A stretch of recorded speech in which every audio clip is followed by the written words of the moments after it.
50분이면 마무리가 되겠네요. 정신 집중합시다. 집중이 떨어질 시간인데요. 8번 문제입니다. 다음 두 사례에 대한 옳은 법적 분석 고르래요. 갑시 자전거에 짐을 싣고 오르막길을 가고 있었고 을은 맹견을 끌고 맞은편에서 도로를 따라 내려오고 있었는데 갑자기 을의 맹견이 갑을 물어 전치 6주의 상해를 입혔다. 이거 많이 봤던 사례죠? 동물 점유자의 책임입니다. 원칙은 뭐죠? 과실 책임. 보충적으로 상대적 무과실 책임주의를 채택하고 있는데, 상대적 무과실 책임주의는 이론적인 거죠. 현실적으로는 과실을 그러니까 자기에게 책임이 없다는 것을 입증하기가 거의 어렵죠. 그 다음에 두 번째 포인트, 병의 음식점에서 일하는 정은 배달이 밀렸다는 병의 말에 급하게 오토바이를 운전하다가 길을 건너던 물을 찌어 전치 4주의 상해를 입혔다. 사용자 책임이죠. 제가 수업 시간에 사용자라고 쓰고 사장님이라고 읽으세요 했죠. 그러면 배달원 정은 과실 책임, 일반 불법 행위를 물을 수 있고요. 병이 음식점 주인이죠. 이 사람은 사장님 책임, 즉 사용자 책임으로 원칙은 이 사람도 과실 책임이죠. 그런데 상대적 무과실 책임주의가 보충적으로 인정이 돼서 이 병이 그 종업원 정에게 주의 의무를 제대로 했다면 책임을 묻지 않겠다. 이게 상대적 무과실 책임주의인데 이것도 선언적인 규정이지 실제 증명하기란 매우 어렵다. 이렇게 소개해드렸어요. 자, 이제 기억번호로 가서 을과 정은 특수불법 행위가 아니죠. 을은 맞나? 그러면서 을은 특수불법 행위 책임이 되는데 정은 아니죠. 정은 일반 불법 행위 책임을 집니다. 기억번 틀렸고.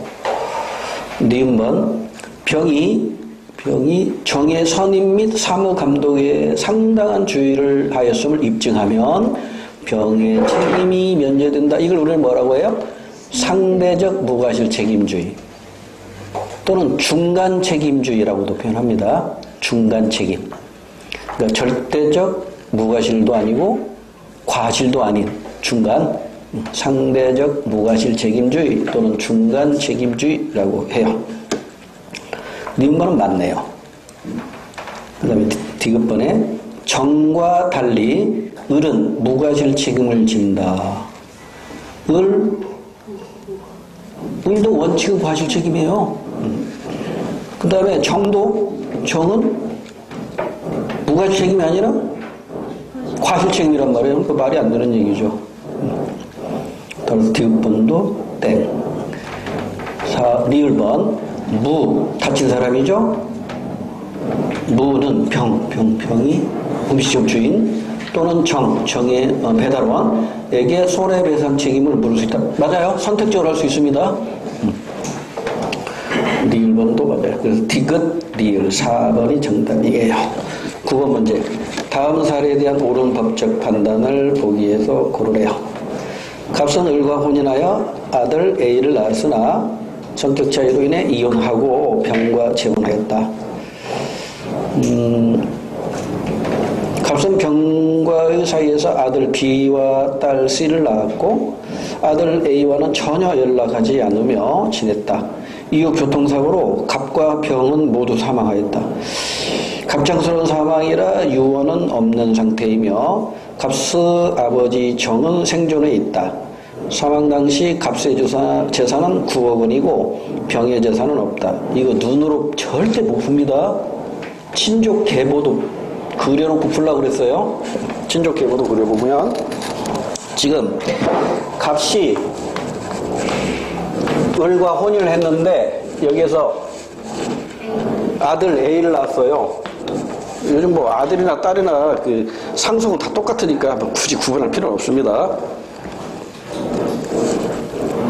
그런데 이혼하고 이게 깨지고 값이 또 재혼을 했는데 병하고 재혼을 했고 병과의 사이에서 B하고 C가 태어났네요. B하고 C가 태어났어요. 그리고 A와는 연락이 끊겼다고 그러고 교통사고로 갑과 병이 모두 사망했대요. 알아? 교통사고로 갑과 병이 사망했는데 이거 누가 먼저 죽었느냐가 굉장히 중요합니다. 만약에 갑이 먼저 죽었다면 병도 상속받아요. 병이 먼저 죽었다면 갑의 재산은 병에게 상속되지 않아요. 동시 사망이면 상속이 인정이 안 됩니다. 지금 이게 아직 그런 얘기가 없다고. 지금 누가 먼저 죽었느냐 이 얘기가 안 나왔으니까 일단 이렇게 정리해 놓고 갑의 아버지 정이 생존해 있다네. 갑의 아버지 정이 생존해 있대요. 직계 존속이죠. 여기 지금 배우자 직계 비속이죠. 근데 이 사람은 이혼했기 때문에 이 사람은 전혀 상속과는 무관한 사람이에요. 그럼 이제 상속은 직계 비속이 존재하니까 정도 전혀 상속과는 상관이 없는 사람이에요. 그런데 이제 이게 누가 먼저 죽었느냐 이게 이제 중요한 거야. 자, 먼저 정리하면 값이 먼저 죽었다면 1.5, 1, 1, 1 이렇게 바뀌었죠. 근데 갑과 벽이 같이 죽었다면 1, 1, 1만 나와요.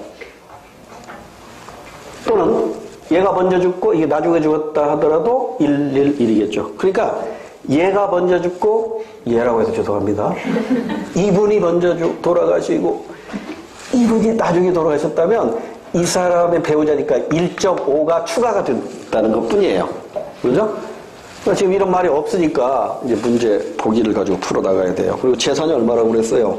갑의 재산이 9억이고 병의 재산은 없대요. 갑의 재산만 있네. 9억. 이 사람만 9억 재산이 있어요. 자, 이제 그럼 문제로 가서 A가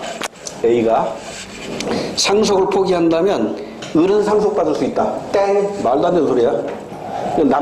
남남해요. 이혼했으니까 상속 절대 못 받아요. 그 다음에 기억번 틀렸고 니은번 정은 B, C와 공동으로 상속 받을 수 있다. 정이 어디 있어? 정은 상속 못 받아요. 직계 비속. 자, 법정 상속 순위 어떻게 돼? 법정 상속 순위 1순위 직계 비속과 배우자 공동상속. 2순위 직계 존속과 배우자 공동상속. 직계 비속도 없고 직계 존속도 없고 배우자만 있다면 배우자가 다 가져요. 배우자 다 가져. 세 번째 직계 비속 배우자 직계 존속 배우자도 없어. 형제 자매. 형제 자매도 없어. 사촌 이내의 반계혈족이죠. 사촌 이내의 반계혈족. 이것도 없어. 그러면 임종을 지켜본 사람. 임종식 가까이 있었던 사람. 그것도 없어. 국고로 환수됩니다. 근데 여기까지 거의 시험 문제 안 나와요. 근데 여기서 이제 이와 관련해서 유류분 제도와 또 연결을 시켜야죠. 유류분 제도. 그래서 직계 비속과 배우자. 직계 비속과 배우자. 이거 어떻게 되죠? 법정 상속액의 2분의 1. 직계 존속과 형제자매. 법정 상속액의 3분의 1. 얘는 유류분 없어요. 이게 이제 유류분이지. 이게 유류분. 됐죠? 이 정도는 알고 계셔야 계산 문제 대비가 됩니다. 자, 그럼 이제 다시 9번 문제로 와서 일단 기억, 니은이 틀렸으니까 정답은 끝났고요. 디귿번 확인. 값이 병보다 먼저 사망했다면 1.5, 111씩 가져야 돼요. A의 상속 금액은 B보다 적다.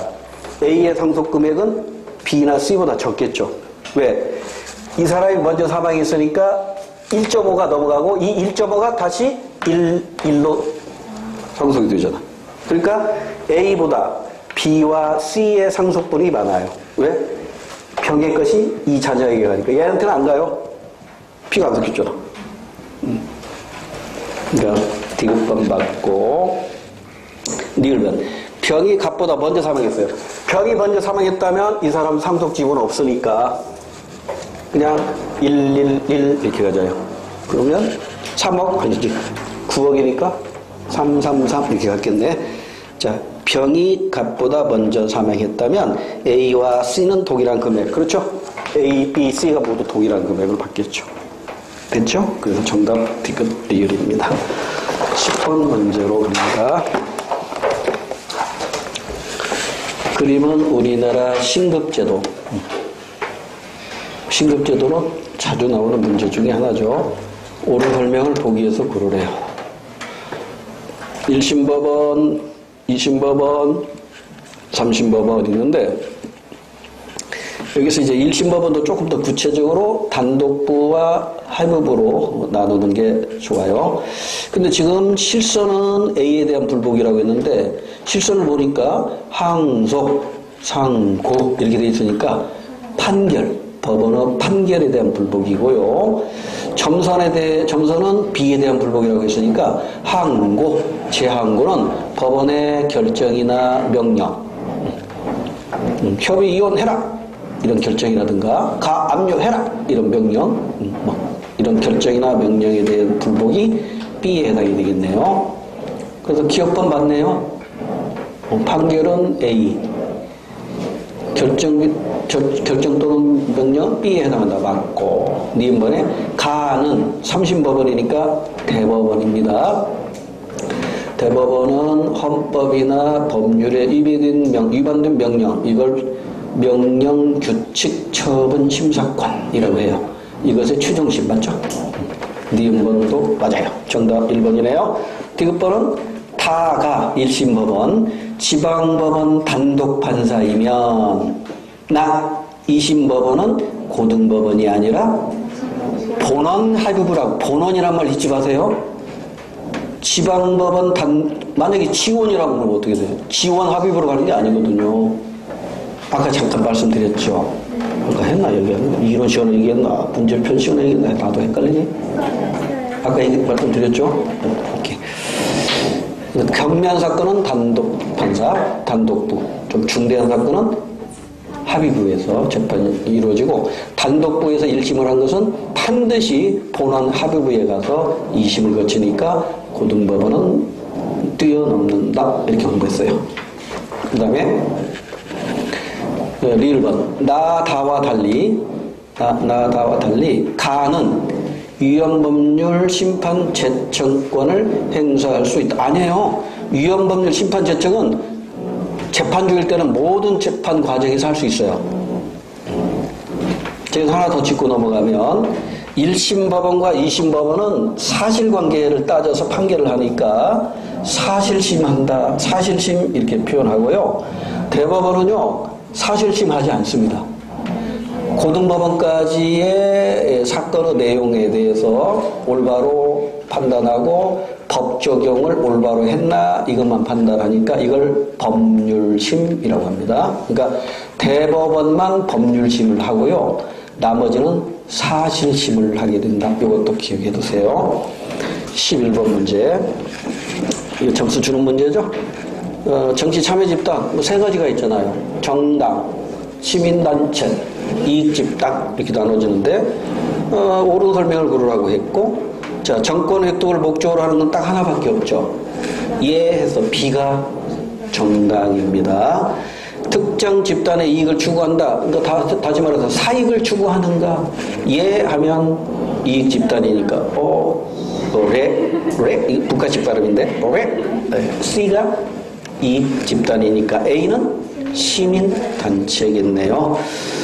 자 그러면 이제 기억 A는 이익집단이다. 땡. C가 이익집단입니다. A는 시민단체고요. 니은 B는 정당은 선거에 후보자를 공천한다. 그렇습니다. 디귿 C와 달리 C는 B와 달리 정치, 사회화 기능을 담당한다. 모두 정치, 사회화 기능 담당합니다. 리을 가에는 질문 공익을 추구하는가 예 하면 시민사회하고 정당일 것이고 아니요 하면 이익 집단이니까 맞네. 그래서 정답은 니은 비을입니다. 넘어갈게요.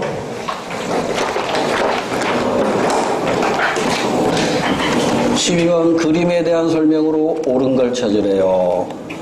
위헌 법률 심판 재청 신청이라고 했네요.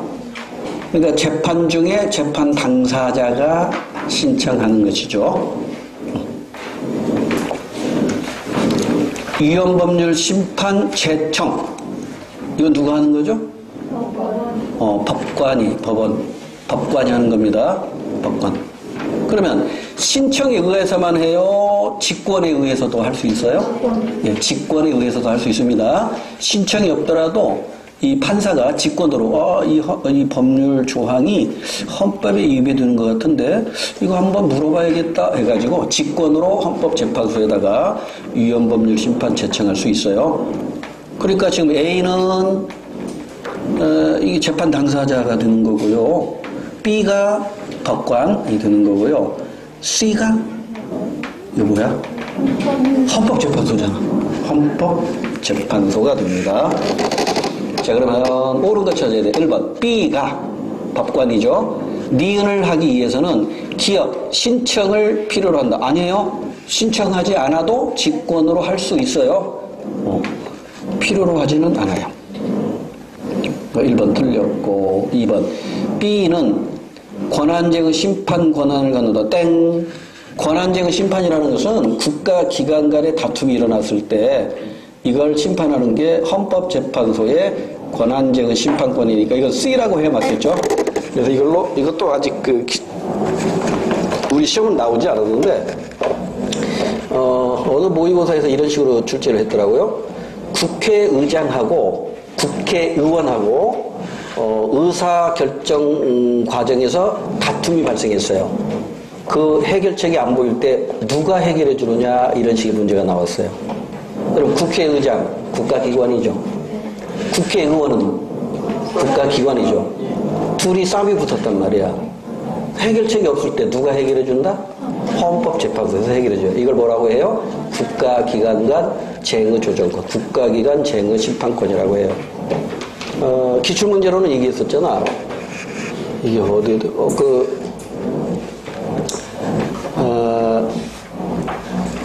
서울시하고 이게 사례가 많은데 대표적인 사례를 하나만 할게요. 서울시하고 경기도하고 어떤 다툼이 벌어졌냐면 경기도는요 한강 주변에다가 음식정화가 계속 내주는 거야. 왜? 그래야 지방세가 걸치거든. 근데 서울시에서는 이게 한강이 서울 시민들의 식수원이란 말이야. 그러니까 경기도에게 허가 좀 내주지 말아라. 경기도지사 왜 그럼 시비가 그러냐. 우리 지방세가 걷어야 된다. 싸움이 붙었다고. 그럼 둘이 이제 해결책 없으면 이제 어디로 간다고요? 헌법재판소로 간단 말이야. 이게 바로 국가기관 쟁의심판권이에요. 이해됐죠? 근데 이제 이게 좀 특징적인 게 있어. 우리 헌법재판소 권한에 5개가 있었잖아요. 그 중에 4가지는 헌법재판관 9명의 재판관 중 7명 이상이 출석해서 6명 이상이 찬성하면 돼요. 3분의 2가 아니라는 데 조심하세요. 6명 이상이 찬성하면 돼요. 그런데 국가기관 쟁의심판은 예외적으로 9명의 재판관 중 7인 이상이 출석하 여기까지는 같아. 근데 그 다음이 과반 찬성이 있어요. 좀 삐딱한 출제 위원이 들어가면 요거 가지고 출제할 수도 있다. 요거까지 생각해 두세요. 자, 그 다음에 이제 12번에 3번. C의 장은, 헌법재판소의 장은 국회에서 선출하는 게 아니라 대통령이 지명해가지고 국회의 동의를 얻죠? 국회의 동의를 얻어 대통령이 임명한다. 이렇게 해야 돼. 3번도 틀렸고. 그래서 4번이 정답이겠죠. 기억이 기각됐어요. 신청했는데 판사가 이거 위헌 법률 아니야? 하고 안 받아줘요. 그러면 이제 최후의 수단이 있죠. 위헌 법률 심사형 국민소원을 신청하면 됩니다. 위헌 법률 심사형 국민소원을 청구할 수 있다. 4번 정답. 13번. 자료에 대한 옳은 법적 판단을 보기에서 고르랍니다. 갑선 지금 살고 있는 곳에 임대차 계약기간 만료를 앞두고 이사를 위해 매매와 임대차 중 하나를 알아보고 있다. 가나는 각각 매매 및 임대차 계약 절차의 일부를 나타낸다. 가를 보니까 매매 계약이네요. 그리고 중도금 지급이라는 단어가 보이죠?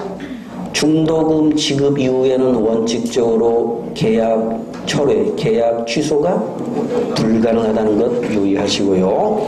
그 다음에 이제 잔금을 지급하고 이사를 하는데 이때 부동산 소유권은 등기해야만이 이전이 됩니다. 이사한다고 해서 듣는 게 아니라 잔금을 지급하고 등기해야만이 소유권 획득이 되는 것이고요. 자, 나번을 보니까 임대차 계약이죠. 여기서 이제 잔금 지급하고 이사했네. 이사하고 나서 그 다음에 해야 할 게 있죠. 전입신고해야 돼요. 그러면 이사와 전입신고하면 대항력이 생기기 때문에 집주인이 바뀌더라도 임대차 기간 2년이죠. 정하지 않으면 2년 동안은 살 수 있어요. 이걸 대항력이라고 해요. 근데 대항력만 가지고는 항상 좀 불안하거든요. 그래서 우리 임대차 보호법은 민법에 대한 특별법으로 우리 민법에서는요 물권하고 채권하고 싸우면은요 100% 물권이 이기도록 돼 있거든요. 근데 물권은 항상 등기가 되죠. 그래서 등기되는 물권 아는 대로 한번 얘기해 보세요. 우리 수업 시간에 2개 정도로 기억하라고 그랬잖아요. 그렇죠. 저당권하고 전세권. 이게 대표적인 물권이란 말이에요. 그럼 이건 등기부에 표제부에 기록돼요, 갑구에 기록돼요, 을구에 기록돼요. 뭐라? 이게 집중이 나만 떨어진 게 아니네.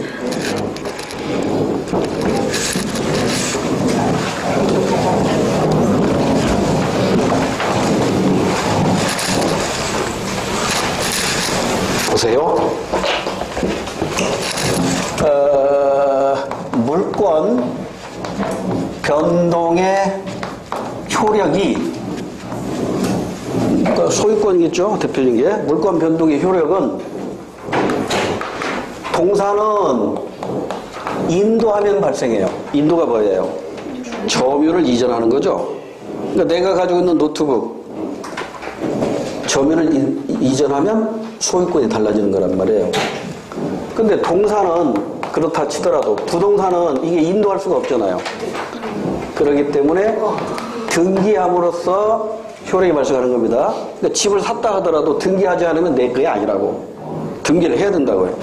근데 이 등기는 어디다 하냐면 법원에 가서 한다고. 법원이 없는 동네는 등기소라고 해갖고 법원에서 등기소를 따로 설치해줘요. 지역마다. 그럼 이 등기하는 문서가 등기부 등본이라고. 그럼 이 등기부 등본은 어떻게 구성이 되었냐면 세 가지로 구성이 되어 있어요. 표제부, 여기에 뭐가 표시되어 있지? 부동산의 소재지가 어디고, 뭐 지번 지목, 지번 지목, 이용 상태, 뭐 구조 등이 이제 표시가 된다고. 뭐 밭이면 밭, 전이면 전, 밭이나 전이랑 같은 말이죠. 밭이면 밭, 논이면 논, 뭐 공장부지면 공장부지, 대지면 대지, 뭐 잡종기면 잡종기, 24개인가 이 지목이 있어요. 이게 이제 표시가 되고, 이게 이제 주거로 이용되고 있다, 공장으로 이용되고 있다, 그 다음에 구조는 슬라브형이다, 콘크리트형이다, 이게 다 기록이 돼 있다고. 이게 표제부라고. 그러니까 표제부를 보면 부동산의 상태를 알 수가 있는 거죠. 얼굴을 지라고, 부동산의 얼굴.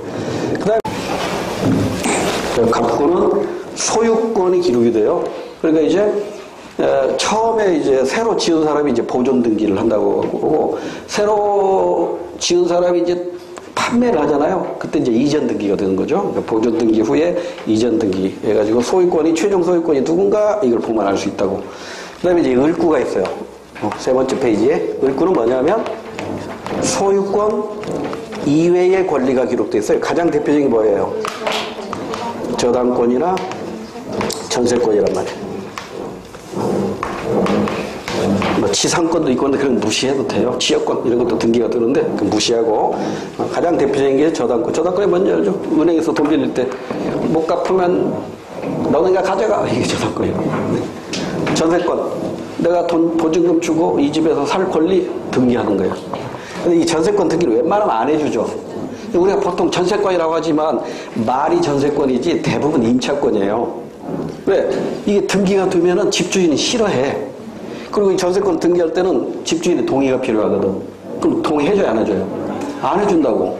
왜? 이게 등기가 되면은 은행에서 대출 받을 때 안 해줘, 대출. 그러니까 이거 전세권 등기 안 해줘요. 대부분 우리 말로는 전세권이라고 하지만 임차권이라고. 임차권은 물권이에요, 채권이에요? 채권이라고. 그러니까 저당권하고 임차권하고 싸우면 100% 저당권이 이긴다니까. 또는 전세권하고 임차권하고 싸우면 100% 전세권이 이겨요. 그래서 이제 이 임차권, 임차인, 경제적 약자인 임차인을 보호하기 위해서 등기는 못하지만 등기와 같은 효력을 인정해가지고 물권을 이길 수 있도록 해줬어요. 다만 선순위라 해야 돼. 먼저 해야 된다. 먼저. 그게 바로 확정일자라는 개념이에요. 그래서 대항력을 갖추고 나서, 즉 이사하고 나서, 즉 입주하고 나서 전입신고하면 일단 대항력과 최우선 변제권이 생긴다는 것 정도는 기억해 두시고, 그 다음에 이제 그 전입신고하면서 그 계약서 원본에다가 확정일자나 찍어주세요 하면 돼. 그럼 그 동사무소에서 그냥 빵 찍어주고, 거기다가 이제 그 넘버 적고, 이 동사무소의 명부에다가, 확정일자 명부에다가 기록한단 말이에요. 근데 확정일자를 꼭 동사무소에만 받을 필요는 없어요. 그 변호사 공증사무소에서도 받아주니까. 이렇게 해서 이제 확정일자를 받으면 이제 물건과도 싸워서 이길 수 있다. 다만 선순위라야 된다는 것 정도 기억해 두세요. 이걸 우리는 우선 변제권이라고 합니다. 자, 그다음 13번 문제로 다시 옵니다. 기업반. 가에서 중도금 지급 이전에 값은 계약을 해지할 수 있죠? 근데 원칙적으로 중도금 지급하고 나서는 계약을 해지할 수 없습니다. 또 하나 짚고 넘어가면 값이 을에게 주택을 팔기로 계약해놓고 다른 사람에게 이중 매매 계약을 했어요. 그리고 다른 사람에게 소유권을 이전할 수 있는 서류를 넘겨줬어요. 자, 이 계약은 유효합니까? 무효입니까? 유효합니다. 계약 자유의 원칙에 의해서 유효합니다. 다만 을은 이제 갑한테 뒤통수 맞았죠?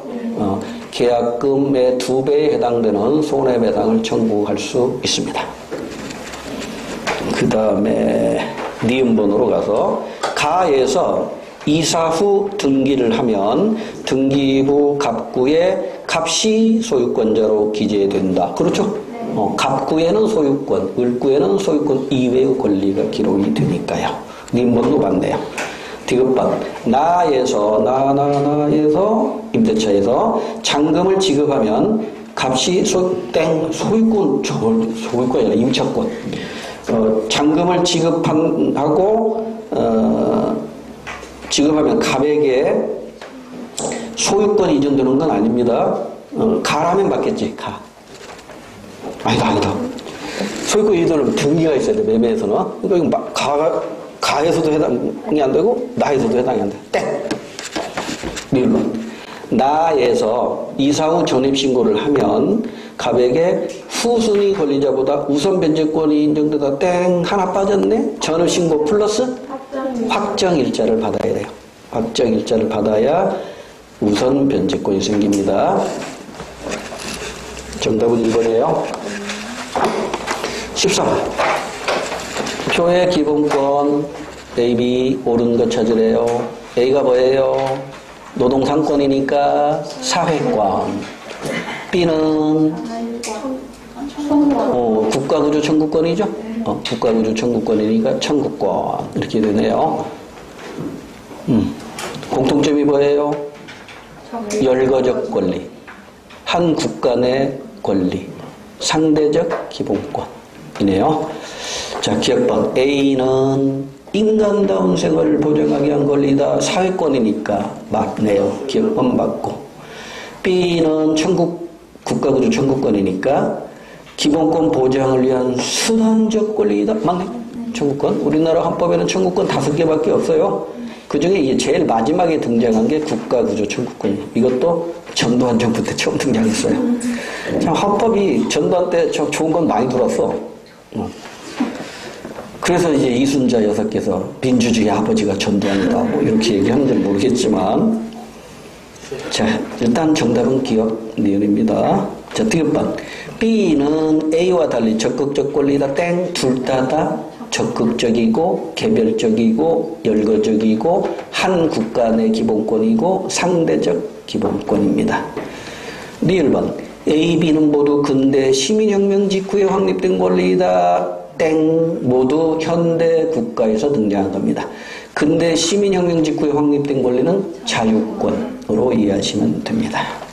15번 가나에서 나타나는 헌법의 기본 원리를 실현하기 위한 방안을 보기 위해서 고르쇼. 가번을 보니까 우리 헌법 전문에 나와 있는 거네요. 안으로는 국민 생활의 균등한 향상을 기하고 복지국가의 원리죠. 그 다음에 1조 2항 대한민국의 주권은 국민에게 있고 모든 권력은 국민으로부터 나온다. 국민주권주의. 자, 이걸 실현하기 위한 방안을 보기에 기억니은 디귿니을이 있는데 가나로 이렇게 나눠야겠네. 자, 하나씩 봅시다. 기억. 언론, 출판 자유와 집회, 결사의 자유는 이 나라의 주인은 국민이니까 국민에게 언론, 출판과 집회, 결사의 자유를 보장해야겠죠. 자, 이것은 나번과 연결이 되네요. 기억은 나번이니까 1번, 2번은 지우고 3번 아니면 4번이 정답이겠네요. 니은번. 여기서 이제 정답 결정되겠지. 일정 요건을 갖춘 제외 국민에게 대통령 선거권을 줘. 왜? 이 국민도 이 나라의 주인이니까. 국민주권주의 원리를 실현하는 방법입니다. 기억번이나 니은번이나 모두 나와 관련되니까 정답 4번입니다. 자, 디귿니은은 공부거리. 디귿. 근로자의 근로조건 향상을 위하여 근로의 권리를 보장한다. 복지국가의 원리, 사회권과도 연결이 되고요. 정부는 경제민주화를 위하여 경제에 관한 규제와 조정을 할 수 있다. 역시 복지국가의 원리와 연결이 되죠. 정답은 4번입니다. 넘어갑니다.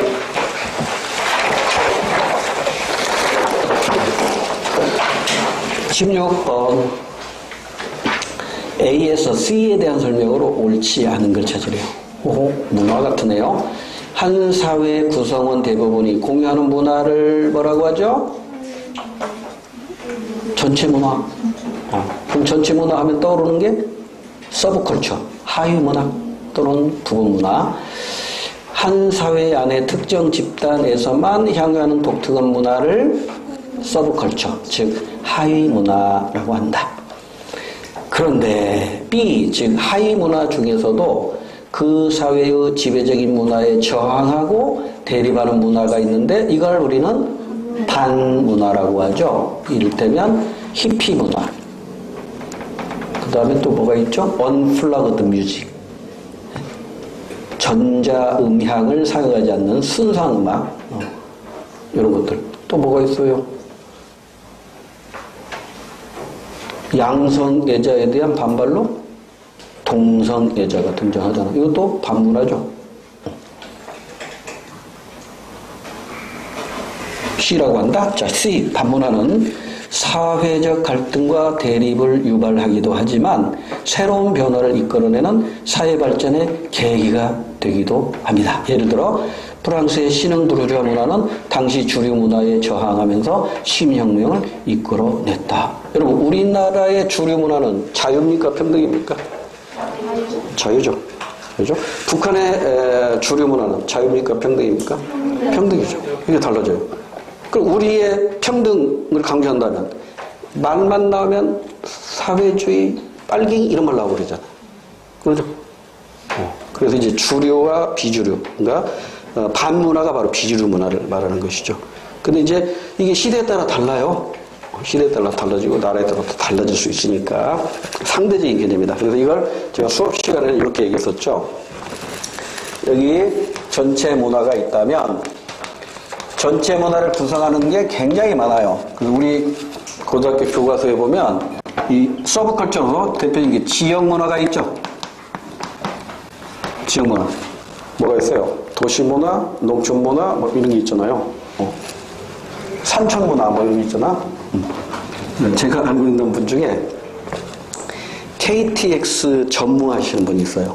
그분의 얘기를 잠깐 빌려서 하면 강원도 출신의 어떤 젊은이가 철도고등학교에 와서 이제 수업을 받고 처음으로 이제 철도고 졸업. 여러분 철도고는 옛날에 수재들만 왔어요.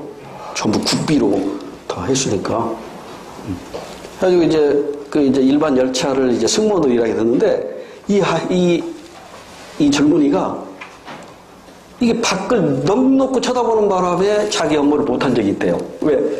이 사람은 강원도 산촌에 살다 보니까 눈에 보이는 것이 전부 산이고 석탄밖에 안 보였던 거야. 근데 호남 평야를 지나는데 벌판에 보니까 이게 별천지인 거야. 그러니까 막 창가로 그냥 그것만 쳐다보다가 자기 업무도 제대로 못했다는 그런 이야기를 들은 적이 있어요. 제가 대학교 1학년 여름방학 때 친구하고 둘이서 우리 경험하지 못한 세계를 한번 경험해보자 해가지고 어딜 갈까 고민하다가 대한민국 최고의 광산촌 장성광업소를 가기로 했어요. 근데 이걸 어떻게 가냐고 교통을 찾아보니까 청량리에서 출발하는 중앙선 열차를 타고 어디 황간인가 횡인가에서 내려가지고 또 차를 바꿔가지고 어디까지 가서 도계인가 거기서 또 버스를 타고 이제 장성광업소까지 들어가는 거야. 그 이제 중앙선 열차를 탔는데 이게 기어가 차가 진짜 답답한지 친구하고 둘이 그 열차 입구 계단에서 이렇게 서 있다가 때리자 해가지고 탁 뛰어내려가지고 막 뛰는 거야. 기차랑 같이. 근데 좀 힘들면 그냥 올라타요. 이해하셨죠? 그 정도로 이게 산골짜기를 가니까 이게 기차가 느려. 그래서 이제 장성광업소 들어가는 거기 차가 별로 없어갖고 막 창가를 탔어요. 딱 도착했는데 이제 숙소를 정해야 되잖아. 여관이나 여인숙, 뭐 호텔을 찾을 수가 없고 여관 간판 아무리 찾아도 없어요. 불빛이 보이는 곳은 닭장같이 새긴 수레토로 된 획일적인 기숙사와 같은 관사. 그 다음에 구멍가게가 하나 있는데 희미하게 불빛이 보이더라고요. 그래서 그 집에 가가지고 저기 하룻밤 묵을 수 있나요? 또 위아래로 훑어보더라고. 이 정신 덕 빠진 새끼라는 표정으로. 온 동네가 다 새카매요. 산도 새카맣고요. 길거리도 새카맣고요. 그 개울물도 새카만 개울물이 흘러요. 그래서 사정 얘기를 했죠. 서울에서 온 대학생인데 경험을 쌓기 위해서 여기 가는데 잠잘 데가 없네요. 그러니까 그 구멍가게 주인이 쉽게 얘기하면 A동 가에 몇 번 집에 가래요. 그 집을 갔어요. 아주 하룻밤 자기에서 왔다고 했더니 그 구멍가게에서 왔다고 말을 갔더니 그 집에 아저씨가 3일 전인가 4일 전인가 매몰사고로 돌아가신 거예요. 그러니까 하얀 소복을 입고 있더라고. 그래서 아저씨가 돌아가셔서 방 하나가 비는 거야. 방 2개짜리. 방 2개 부엌 하나야. 방 하나가 비니까 이제 애하고 이 아줌마하고 주무시고 이제 나하고 그 친구 그 방에서 잔 거예요. 잠이 와야 말이지. 근데 새벽 5시가 되니까 시끄러워서 잠을 못 자요. 그 닭장 같은 그 집마다 이 전봇대에 스피커가 4개 붙어 있는데 새마을 노래를 5시가 되니까 틀더라고요. 새벽 종이 울린 냄새를 계속 이렇게 시끄러워서 못 자. 그리고 3교대 근무하면서 일을 한다는데 이 얘기하면 너무 길어져. 그러니까 간단히 얘기하면 그 산골짜기의 문화하고요 우리 도시나 농촌의 문화하고는 전혀 다릅니다. 나는 거기에서 정말 많은 걸 느꼈는데 여기서 다 얘기를 못해. 그래서 어떤 할머니를 만났어. 근데 자기 고향이 전라북도 황등이래. 근데 자기의 아들이 하나 있는데 얘가 전과를 많이 저질러가지고 사회적으로 갈 갈 데가 없어가지고 탄광에 일하러 왔다는 거예요. 그 할머니하고 아들이 나랑 같이 이제 친구랑 이제 새벽에 첫 차로 나오려고 너는 그 역에서 만난 거야. 그 역에 햇살이 쫙 비치는데 창틀하고 창하고 확연히 틀려요. 창틀은 빛이 안 통과하잖아요. 창문은 빛이 통과하니까 먼지가 움직이는 거에 다 보여. 그런데 그 빛이 할머니의 눈을 옆으로 탁 투고 하는데 무지개 빛이 탁 튕기더라고. 할머니 눈에 눈물이 글썽글썽하고 맺혔는데 금방 떨어질 것 같은 거야. 근데 결국 떨어지더라고요. 정말 너무 가슴이 아팠어. 그래서 이제 그 입석인데 그 할머니 옆에 일부러 탔어. 할머니 어떻게 오겠어요? 아들 녀석인데 결혼을 시키려고 하는데 여자가 생겼는데 결혼할 여자는 지금 그 동네에 알아본 모양이에요. 결혼하러 오라고 하니까 절대 반대한대. 나 같은 인생은 여기서 끝나야지 내가 사회에 더 이상 괴롭힘을 줘서 안 된다. 엄마한테는 미안하지만 난 결혼 안 한다고. 그러면 할머니 펑펑 우는 거야. 결혼 좀 했으면 나의 소원인데. 그럽시다. 분위기가 좀 이상해서. 자, 산촌문화 얘기하니까 또 얘기가 엮여졌는데, 그 다음에 세대문화도 있겠죠. 세대문화. 군대문화도 있겠죠. 회사문화도 있겠죠. 세대문화 중에는 뭐 청년문화, 뭐 노인문화, 뭐 주부문화 뭐 이런 게 있을 것이고, 그 밖에 많아요. 그 다음에 이제 이 청소년 문화도 여기 비행 청소년 문화도 있을 것이고, 그러니까 청소년 문화에 반문화가 만들어지는 거죠. 그 다음에 여기 이제 반문화도 만들어지고. 그러면 이게 청소년 문화라고 해봐요. 그러면 전체 문화 속에서는 청소년 문화가 하위 문화지만 청소년 문화도 전체 문화가 될 수 있겠죠. 전체 문화 중에 이제 뭐 초딩 문화, 중딩 문화, 대딩 문화, 재수생 문화, 장수생 문화 뭐 등등 뭐 딱 나온단 말이에요. 그럼 이게 이제 하나하나의 서브컬처라고요. 그러니까 전체 문화와 하위 문화는 절대적인 기준이 없어요. 상대적인 거예요. 다만 여기서 조심해야 할 게 있어요. equal, 전체 문화, equal, 하위 문화를 모두 더한 것과 같다 하면 이게 틀립니다. 전체 문화가 하위 문화를 모두 더한 것보다 더 큰 의미와 에너지를 가져요. 그래서 이 부분을 제가 설명할 때 사례를 이렇게 들잖아요. 두 사람이, 모르는 사람이 같이 식사할 때의 그 만족도 하고, 식당에 갔는데 원수를 만나가지고 어쩔 수 없이 둘이 마주해서 밥을 먹을 때도 있잖아요. 그때 만족감하고, 사랑하는 사람하고 마주 앉아서 먹는 그 식사의 만족감 전혀 다르죠. 그러니까 이 하위 문화를 전부 더하면 전체 문화는 더 큰 힘과 에너지와 사회의 기여도가 높다. 그다음 일단 이렇게 알아두세요. 이걸 우리는 뭐라고 해요? 문화의 총체성이라고 하는 겁니다. 또는 총체론적 관점이라고 하죠. 자, 16번 문제 얘기하다가 제가 조금 흥분해가지고 너무 길어졌네요. 자, 1번. 지배 집단에 의해 C, 즉 반문화는 일탈문화로 규정되죠.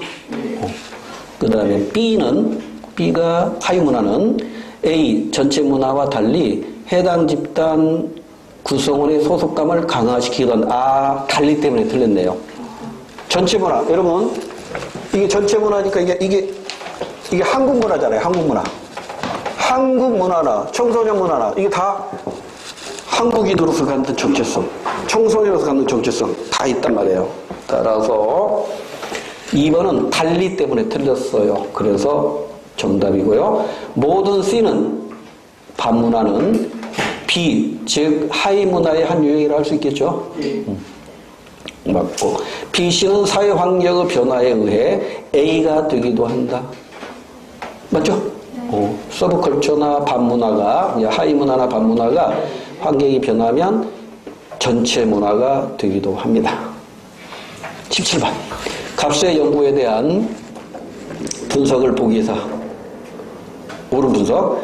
연구자 값은 고등학생의 인터넷 중독 정도가 학습 태도에 미치는 영향을 알아보고자 연구를 수행했다. 이거 실증적 연구네요. 방법론적 이론론이죠. 독립 변수가 뭐예요? 고등학생의 인터넷 중독. 종속 변수는 학습 태도. 값은 고등학생의 인터넷 중독 정도가 높을수록 학습 태도가 부정적일 것이다 라는 가설을 세우고 땡땡 지역의 고등학생 400명을 대상으로 질문지를 배포하여 자료를 수집하였다. 자, 그럼 이때 자료 수집은 전수조사예요? 표본조사예요? 표본조사니까 항상 따라다니는 용어, 대표성. 표본의 대표성 있어요? 없어요? 없습니다.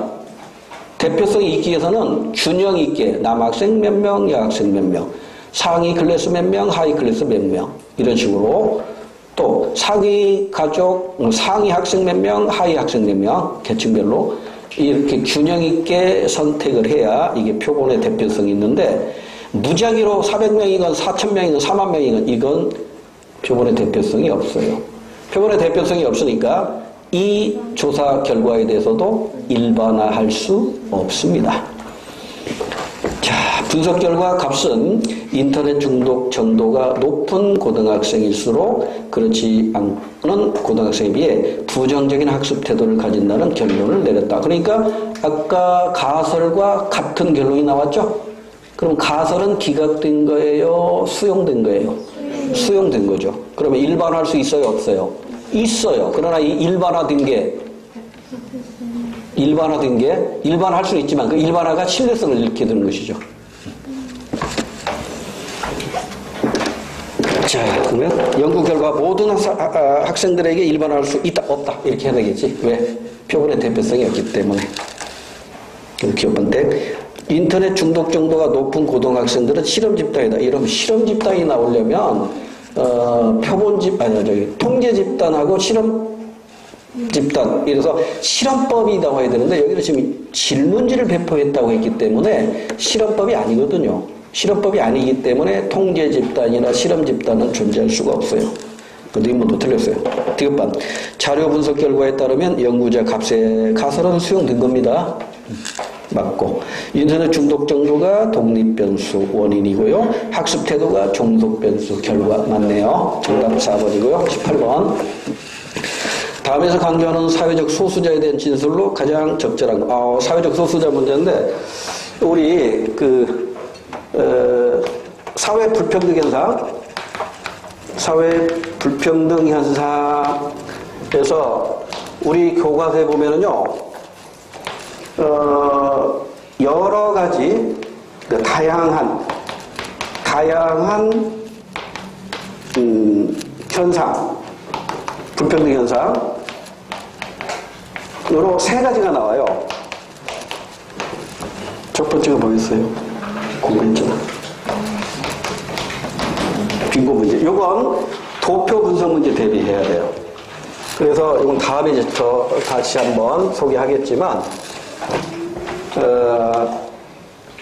주관적 빈곤이 있고요. 객관적 빈곤이 있어요. 객관적 빈곤에 절대적 빈곤이 있고요. 상대적 빈곤이 있어요. 이거 다음에 다시 정리해 드릴게요. 이건 거의 도표 분석 문제로 출제가 되니까요. 그 다음에 성차별 문제. 그 다음에 마지막이 바로 사회적 소수자 문제입니다. 그래서 지금까지 출제 비중을 보면 이 세 가지 중에서 어느 게 나올지 모르지만 난이도가 가장 높은 게 빙고 문제예요. 얘가 시험 문제 나온다면 거의 도표 분석 문제로 나오는데 우리 시험에서 한 번밖에 안 나왔어요. 언제 또 나올지 몰라. 일단 그 정도로 알아두시고. 자, 그래서 18번 사회적 소수자 문제인데 이 기사를 읽어보면 과거 왼손잡이는 대부분의 나라에서 경문멸의 대상으로 차별받아 왔다. 특히 중세 유럽에서는 왼손이 사악하고 열등한 것으로 여겨져 왼손잡이는 마녀로 물려 화형을 당하기도 했다. 하지만 오늘날에는 많은 사회에서 왼손잡이에 대한 부정적인 인식과 차별이 사라지고 있다. 베토벤부터 베이비 루스, 빌 게이츠에 이르기까지 왼손잡이인 사람들이 다양한 분야에서 천재성을 드러내며 왼손잡이가 오히려 예술적 재능, 운동신경, 창의성이 뛰어난 사람을 상징하는 표식으로 인식되었다. 베이비루스, 베토벤, 베이비루스, 빌 게이츠. 한국의 이만기. 왼손잡이여가지고 실험에서 굉장히 유리하답니다. 왼손잡이가. 그러니까 이게 사회적 소수자는 이게 절대적인 기준이 있다는 거예요? 상대적이라는 거예요? 상대적이라는 걸 지금 얘기하는 거잖아요. 그 나라마다 달라요. 우리나라에서 왼손도 그렇게 왼손은 좀 부정적인 시가 있지만 우리가 저 어린아이 머리 쓰다듬을 때 왼손으로 쓰다듬으면 큰 문제 아니죠. 근데 이슬람 국가 저쪽 동남아 국가 이슬람 국가에서 왼손으로 머리 쓰다듬으면 부모가 와서 맥살내버려 버리는 거예요. 이게 저주받은 손이라고 해가지고 왼손으로 절대 이렇게 가리키거나 머리 쓰다듬으면 안 돼요. 어디에 저쪽 인도네시아 쪽에 갔다가 저 봉변 나갈 뻔 알았어요. 왼손 꼬마 이뻐가지고 이쁘네 아버지 보고도 막 화를 내더라고요. 가이드가 와서 막 진정시키고 말리더라고요. 나한테 당부하더라고요. 절대 왼손 가지고 가리키거나 쓰다듬지 말아요. 그 인도네시아 어느 공항에 갔는데 이게 국제선 공항 그 화장실 갔어야 되는데 제가 순간적으로 실수해가지고 국내에서도 화장실 갔어요. 내국인용 화장실. 그러니까 외국인용 화장실이 아니라 내국인용 화장실 갔더니 낭패해봤어요. 화장지가 없어요. 그리고 왼쪽에 수도꼭지가 있고요. 딱 눈높이 돼. 그리고 호스가 있어가지고 딱 거기만큼만 닿아요. 호스가. 환장하겠대. 화장지를 놓고. 해결은 상상하세요? 이게 문화라는 건 다 이렇게 상대적이란 말이에요. 3번 정답이고요. 넘어갑니다. 자, 오늘의 목표가 달성되고 있습니다. 오늘은 20번까지 할 거고요. 다음 주 3회 할 겁니다. 그러니까 다음 주에는 7, 8, 9회까지 풀어오세요. 7, 8, 9. 19번. 가나는 사회 불평등 현상에 대한 서로 다른 이론에 근거한 주장이다. 옳은 걸 고르래요. 가. 단순히 개인의 경제적 상황에 국한시켜서 사회 불평등 현상을 이해해서는 안 된다. 경제적 계급이 다르더라도 동일한 지위 집단에 소속될 수 있으며 지위 집단의 차이는 생활 양식의 차이로 나타난다. 그러니까 경제적 계급이 다르더라도 동일한 지위 집단에 소속될 수 있다. 그러니까 이게 계층 이론으로 설명할 수 있는 거예요? 계급 이론으로 설명할 수 있는 거예요? 계층 이론이죠. 다원론적 계층 이론에 대한 이야기입니다. 그럼 나머지는 이론론적 계급 이론일 가능성이 크겠네요.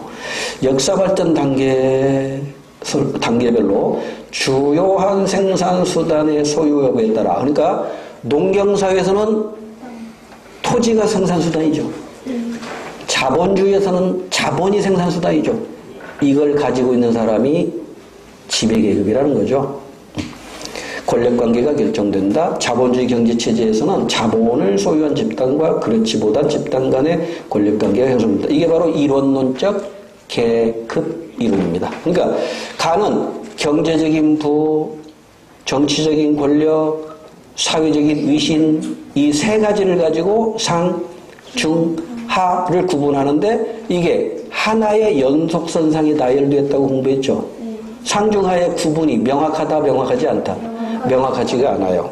따라서 계층에 대한 귀속의식이나 소속의식이 희박하다 이렇게 공부했어요. 그러나 이론론적 계급이론은 바로 이 경제적 생산 수단만 가지고 판단해요. 경제적 생산 수단을 가지고 있으면 정치 권력이나 위신도 다 같이 가지고 있는 거예요. 그러니까 이론론적 계급 이론이기 때문에 이건 하나의 수직선상에 나열된 게 아니라 가졌냐 못 가졌냐 딱 양분됩니다. 그래서 부르주아 자본가 계급과 프롤레타리아 노동자 계급으로 나눠지기 때문에 계급 의식은 매우 강하게 작용한다. 이렇게 공부했어요. 자, 이제 옳은 걸 골라야 돼요. 1번. 가 이론, 즉 다원론적 계층 이론은 사회 불평등의 경제적 요인이 사회적 요인에 종속된다고 본다. 이건 말이 잘못돼 있어요. 경제적 요인에 따라서 사회적 요인이 종속된다라고 했다면 계급 이론이니까 가라고 해서는 안 되고 나라고 해야 맞겠죠. 그러니까 1번은 전혀 엉뚱한 얘기를 지금 써놓고 있는 것이고요. 틀렸고 2번 나 이론 즉 계급 이론은 다차원적 땡 이론론이니까 1차원입니다. 틀렸고 3번 가 이론은 계층 이론은 나 계급 이론에 비해 경제적 지위에 따른 집단 귀속의식의 중요 땡 이건 계층의식이 아니라 계급의식이니까 거꾸로 돼 있고요. 4번이 맞겠네요. 가나 이론은 모두 사회 불평등 현상에 경제적 요인이 작용한다고 보죠. 계층은 경제적 요인뿐만 아니라 사회적, 정치적 요인도 있고 계급 이론은 경제적 요인만 있고, 그러니까 공통점은 경제적 요인이 작용한다는 것. 이게 공통점이죠. 4번 정답. 자, 오늘의 마지막 문제. 사회 변동을 바라보는 가불의 관점. 옳은 걸 고르래요. 사회 변동이래? 사회 변동? 사회 변동. 뭐가 있더라? 사회 변동에서 바람직한 방향으로 가면 사회 발전이고, 바람직하지 않은 방향으로 가면 사회 문제고, 이렇게 되는 거잖아요. 그래서 이제 사회 변동을 보는 관점이 크게 세 가지가 있는데, 우리 교과서는 두 가지밖에 안 나와 있어요. 하나가 방향면에서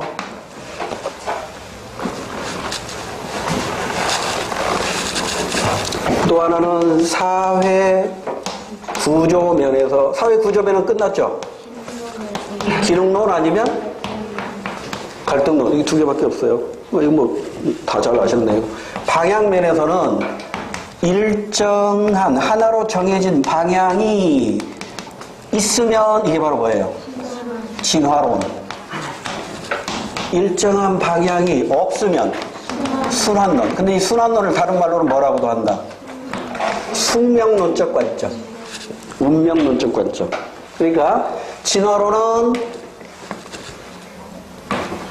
시간의 흐름에 따라서 발전 속도가 이것만 있죠. 진보만 인정하는 게 진화론.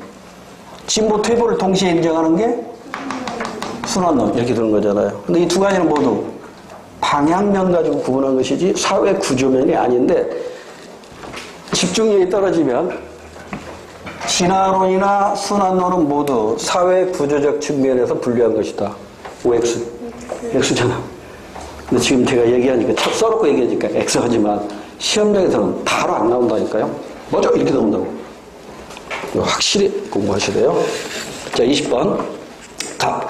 사회 변동에는 일정한 주기가 있어. 상승 국면이 끝나면 반드시 하강 국면을 맞게 되지. 뭐야, 이거? 순환론. 숙명론이기도 해요. 그러니까 국가는 소멸할 수 있다, 없다? 있어요. 근데 진화론은 절대 국가는 소멸하지 않아요. 오직 진보라는 방향만 있기 때문에. 따라서 진화론은 서구적 시각이다. 이렇게 얘기하죠. 사회가 변동한다는 것은 항상 이전보다 더 나은 사회로 변화, 즉 진보하는 것이다. 진화론이죠. 기억.